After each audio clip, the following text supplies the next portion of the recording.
1600 रुपये किलो आहेत मित्रांनो. काळे पापलेट कलेट बोलतात त्याला. 1600 रुपये किलो.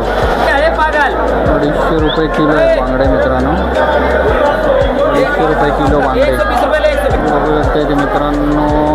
वाम आहे तिथे, पुढे रावस आहेत, त्याच्या पुढे काळी वाम आहे, ती पिवळी वाम आहे, ती काळी वाम आहे,